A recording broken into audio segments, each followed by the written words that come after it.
Welcome back to Farm Life and Freedom, where we are cultivating a free life.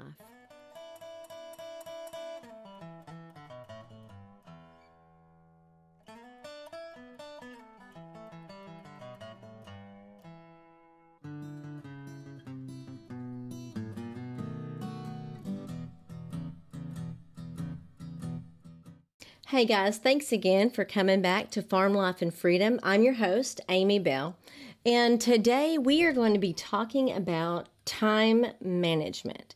Okay, but we gotta hurry. I've got a lot of stuff to do. Okay, so we're going to be talking about time management. Now, I speak about time management, I guess, from my point of view, okay? So in my life, it has more to do with running the homestead and the family, you know, the homeschooling and all the little intricacies of everything that I do in my life. But it's about specific principles that you can use across anything that you're doing, and whatever career field, whatever you've got going on in your life, these particular principles can help you to manage your time more wisely, or at least kind of slide it in under the wire. So that's what we're going to be doing. Now, one of the things about time management is you've really, I think it's a lot kind of a mindset. You've got to get your mind right. Okay. I'm gonna be honest with you. I am the least naturally organized person I've ever known, ever. And I've known some really disorganized people, but man, I win that award, okay? I am not an organized person naturally. So I've got to work quadruply hard to be half as organized as a normal person. So I've learned some tricks here. Not to say that I'm, on top of everything, but dadgum, I sure try. Okay, so one of the things you want to think about, so you've got to get your mind right. So one of the things that you want to think about when kind of getting geared up for time management is strategic thinking, okay? You want to get in the mindset of using a strategic thinking, I guess, a way of organization, a way of organizing your life. Strategic thinking influences your long-term success, okay? So now, my husband, he likes to poke fun, or sometimes he gets a little mad because I'm not just thinking about today. I don't just think about what I've got going on today. I am thinking about that, but I've got multiple tracks going on in here, and at least one of them is thinking about, 5 years, 10 years, or maybe just next week or next month, however things kind of unfold. But thinking long term, at least to a certain extent, that helps you really, it helps you organize today. I'm going to explain. Okay, so one of the first things that you want to do when you set out to get yourself completely, get your time organized, get your days laid out to where you can achieve your goals. Now, I'm not saying, guys, that you have to have minute by minute laid out in a planner or whatever. It's a good idea, it's a good practice to at least have a solid idea of what you have to get done, and when you have to get it done, and what that leads to. Now, one of the talks, I used to do public speaking and classes and teaching and that kind of thing. Actually, I guess I still do to a certain extent. But one of the things that I used to talk about is goal setting, okay? And that is the first thing that you want to do when you're laying out your time management strategy, okay? To set goals. Now, this is your best method across the board, best method of setting goals is to work backwards, okay? You want to talk about and think about what your end outcome should be. What is the actual goal that you want to get to? So that's that's the main goal, okay? And then you want to turn around once you've got that one written down, and I guess you want to think about what's your timeline for that. When do you need to achieve that goal? So if it's, say, a year from now, okay, you want to you want to have a piece of property a year from now, then that is the main goal for that thing, okay? So put yourself a timeline. There's you a year from now on that date, you're going to mark it down. This is when I would like to have the property, find the property that I need and have myself, the ability to move in, whatever your goal happens to be. Well, then you take that goal and you ask yourself, what are the steps that I'm going to have to work through to make that goal happen? So then you take those steps and you figure them backwards, whatever it is, in a step-by-step format up to that goal. So what do I have to do today or this week that I can cross off the list, which that's my favorite thing to do. What can I do to get me to that goal? There are a lot of people, my husband included, that really, really like to procrastinate. And I know that is it's kind of across the board. There's a whole bunch of people out there. It's just a personality type, I think. And it's not that they like to put it off. They don't want to do it. It's that, at least in my husband's case, he doesn't want to do it right now because he has something else that he wants to do or has to do or whatever. And it's a one-track deal. And I know that a lot of people, mostly men, are on that one track. I can only do one thing at a time, so this is the one I'm going to do. Well, when you wait till the last minute to do something, typically there's not enough time to complete the task. That's where the goal setting really comes in handy because your end goal is out there.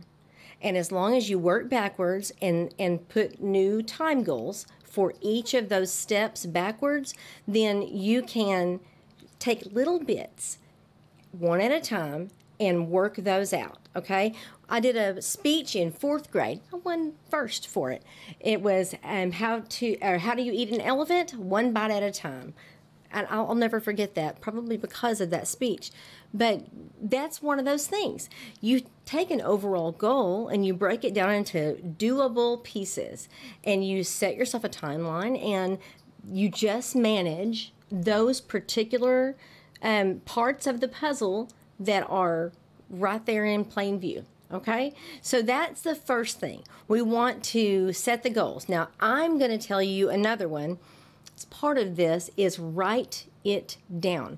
Now, I am a pen and paper person. I really don't like technology. I have to utilize it, at least in some cases. My kids like to laugh at me, poke fun. I have them fix my phone or find something on my phone. I don't want to take the extra brain power away from stuff that I love to learn whatever that is or to take the time to do it, figure it out. So I just let them handle it because that's how their brains work. I say that's a really good use of someone's skills. So this is not my skill. I like pen and paper. I want to feel my pen writing on the paper, and I want to open up my notebook or my journal or my to-do list, and I want to see it in ink, okay? And so that's what, if you are like me, write it down. Get yourself a journal or a notebook that you can do your to-do list and your planner and all that, and get that stuff on paper. Don't leave it in here, okay? We do all forget things, but that's not really what it is. You may have the best memory in the world. Once you commit it to paper, it's a commitment to yourself. It truly is, and it feels that way too. It will help you. Now, not just paper. I know the electronic thing. If you have an electronic planner in your computer or on your phone, for heaven forbid, I've got to pull these things out every time I open my phone. But if you have an electronic planner, it's the same thing. Type it in and have it stay right there. I mean, in plain view. I carry my notebooks or my journal or my planner with me all around the farm even. I mean, everywhere I go, those are with me because I want to make sure that I can refer back to them. I want to check my notes. I want to add notes, make sure that I'm staying on track. So the tip there is be sure to put it down, whether it's paper or electronics. Okay, so the next thing you want to move to is prioritizing. All right? This is something that I know a lot of people have problem with. I have a problem with this because there are things that I want to do more than the things that I have to do. So if I don't prioritize, I might skip the things that I have to do for the things that I want to do. So when I'm sitting down if I'm scheduling my day or if I'm scheduling my week or whatever, I look at, okay, this one takes priority. The family thinks they need to eat every day, so I got to have some food for them. And then there's the laundry. Okay, everyone wants to wear clothes, so I've got to make sure that laundry gets done. The animals need to be fed. Now, all of those things that I'm talking about are not necessarily all on my to-do list, but they are on a list that I manage. Because next step, I am delegating. Now, if you are in business, you're a manager or a team leader or whatever it is that you do, and you have underlings or people on your team who can take over some of your load, then that's when you delegate the things that you're still in charge of. You are still going to take the blame if it goes wrong. So you have to trust who you're going to delegate it to be able to get it right. But when you can do that, when you have the ability to delegate something to someone else and you know that they're going to handle it, that takes a lot of your load off and allows you to more precisely schedule your time, and also helps with those priorities in there as well. So in my schedule, I have family members that I have trained because I gave birth to them and raised them. I have trained them about knowing that when you live in a home, doesn't matter if you are a child in that home or a husband and father or a wife and mother or whatever. When you live in a home, you have responsibilities there. And so you may go to work all day, but then when you come home, you don't just get to sit down and play video games all night. I mean, there's time for that, I'm sure, but responsibilities have to be handled first. So luckily, that being my method here, everyone has a responsibility or a couple. So I delegate animal chores to my kids, and they assist on certain other chores around the house so that I'm not having to micromanage my time. I can delegate to someone that I have trained in how to do it and that I trust will do it, because they're going to get in trouble if they don't. Actually, it will fall back on me. I am, as the head of the overseeing of this place, then it does fall back on me if things aren't done properly or if they just aren't done. So I have to still manage, but it's a nice thing, and this is across the board, guys, wherever you are. It's a nice thing to be able to have someone to trust to delegate some of your load. So that's one of the principles of trying to get your time managed properly. Now, here's another one. Organize. Now, this is something that I seriously struggle with. I mentioned I'm the least organized person, I know. And so I really have to struggle, and I really do struggle. And it doesn't matter how many cute little boxes or bins or baskets or files or whatever that I purchase, find at a flea market, whatever, I am still going to mess it up. Because I think it's a personality thing. I truly do. I've talked to other people who are also disorganized, and they do things in a very similar way to what I do them. So I do believe it's a personality thing, but it can be overcome. I haven't fully overcome it yet, but I'm on that route, okay? So one of the things, though, when I'm talking about organization, the main thing is having immediate access to the things that are most important to the tasks that you have to accomplish. So I guess come up with a system that will work for you personally, that will hone in the things that you need to accomplish the task that you have. everyone's organization is going to be different. People who do just things at their desk, they may have terrific file cabinets and systems and all that, and they spend a lot of time doing that kind of thing, and then they've learned the ins and outs of how to file this so that I can easily access it. I can remember where that's going to be when the next time I need to find it. So I envy those people. I'm not one of them.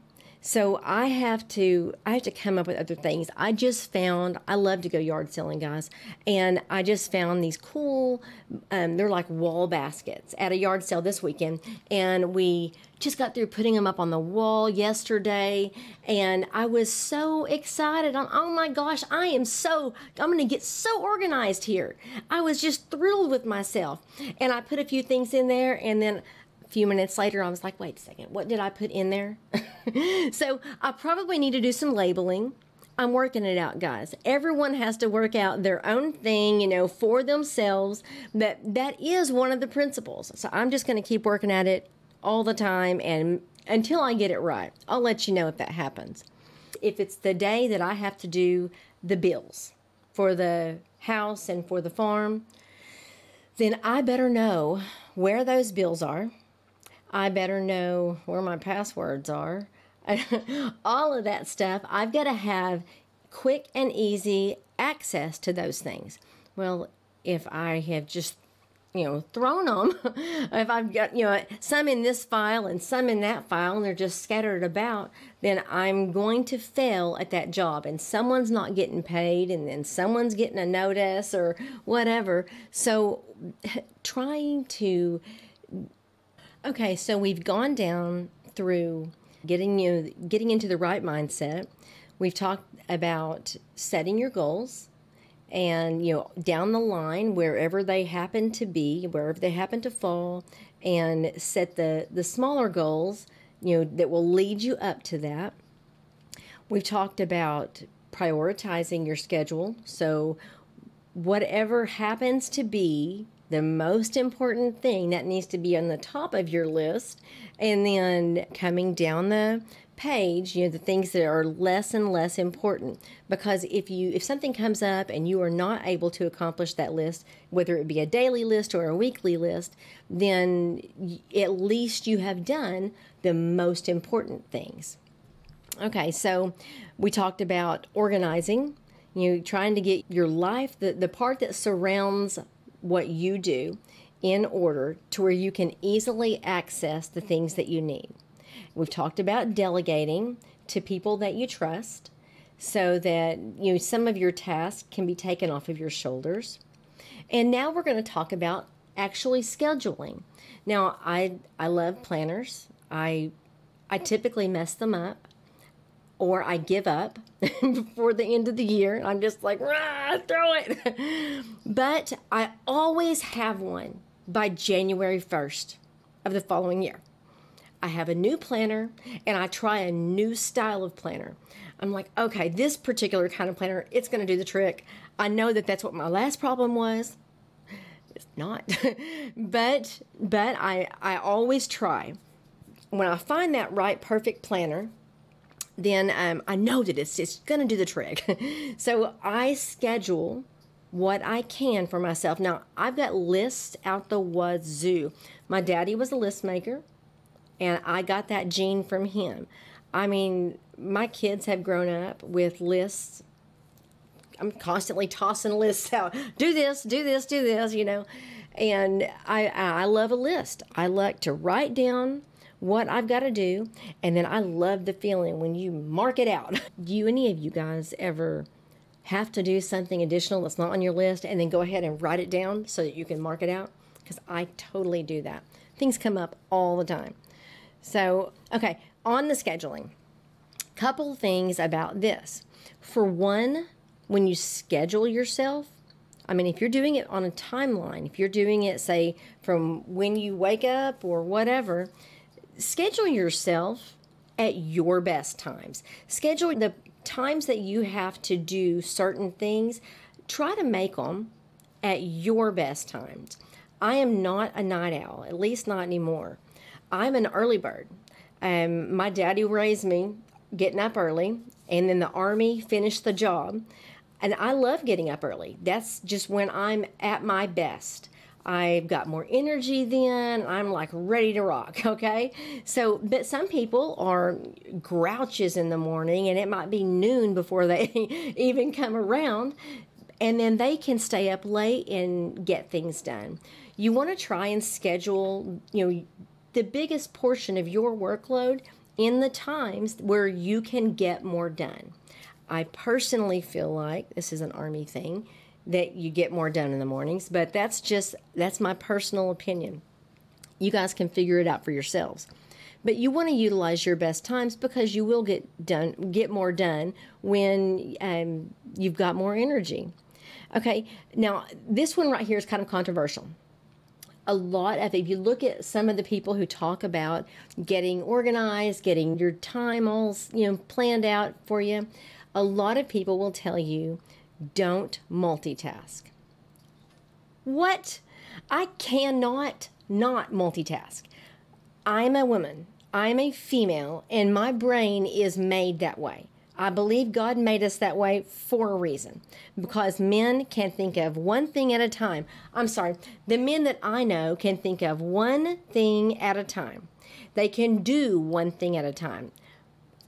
I mentioned before, my husband and I, we work differently. We do great work together, but we work differently. And sometimes that's a kind of a frustration point, because I've got an idea, a design, here's what we're going to build, honey. He's like, oh. But if it's one thing, then he's game. Okay, that's fine. One project. Let's do that. Well, a little ways into the project, my mind's already like, okay, next we're going to do this, and then we're going to do this, and then that'll lead to this. So I'm like, hey, honey, I was thinking about, and he's like, no, Amy, let me finish this one first.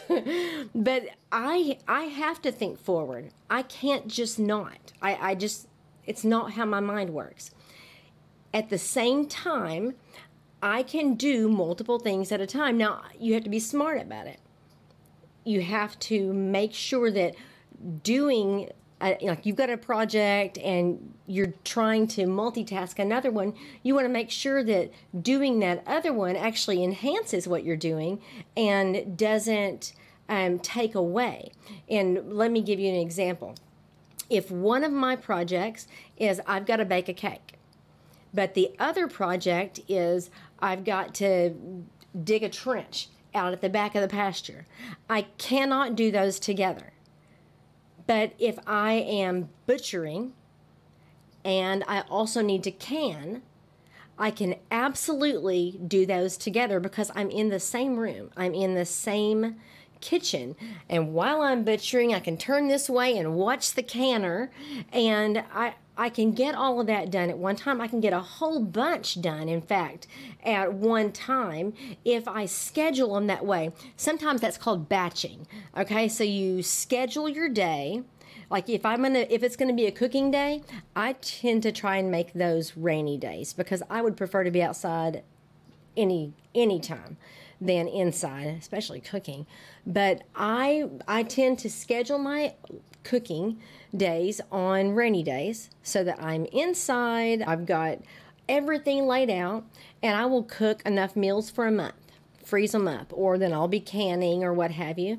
So that is a great way for me to multitask because I can prepare lots of different meals, or I can can up food for the future and mark a bunch of things off that list, right? I will write them all down too. But that's one of the things that you can do to help manage your time if you are capable of that. So if you are not the kind of person who is a natural multitasker, don't try to add that to yourself because you'll end up kind of biting yourself in the butt on that one. My husband cannot multitask, but he's a man. I do not expect him to. So, and I'm not down on men. Believe me, I really like guys, but they have certain ways of doing things, the ones that I know. Okay, so here's another thing on this, on scheduling yourself. sometimes you look at your list and you think, okay, all of this stuff has to get done. How am I going to fit this in? What am I going to have to give up? My dad used to say, sometimes you got to bite the bullet. And he used it in speaking about, I think, a wide variety of things. But I use that in this way because I homestead. So my busiest time of the year currently is when we are getting the gardens going, okay? We are prepping beds. Every year we build new beds, new structures. This year we expanded the greenhouse.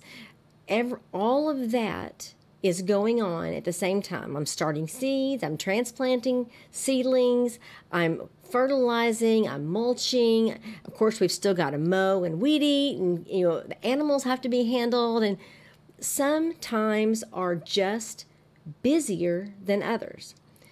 Brings me to that sometimes you got to bite the bullet thing.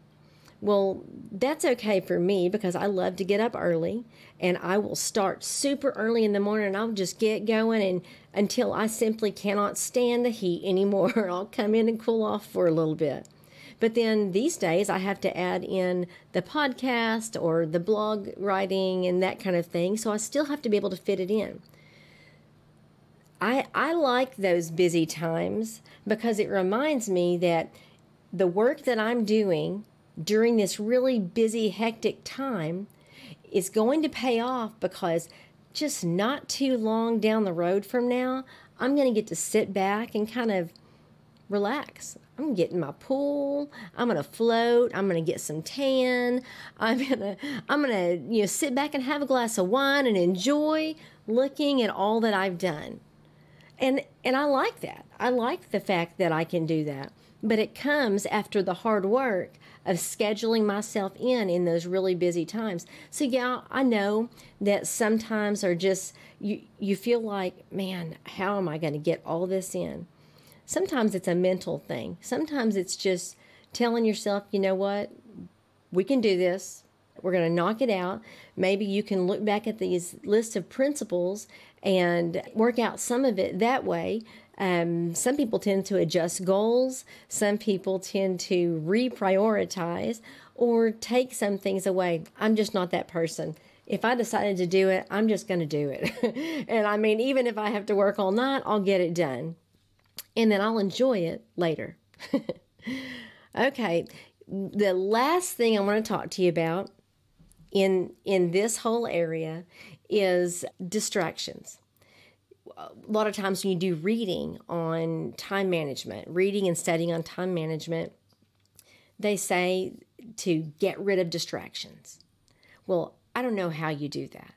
I mean, I'm a homeschooling mom with all kinds of animals and plants, and I've got a phone and I've got computers and all of this stuff.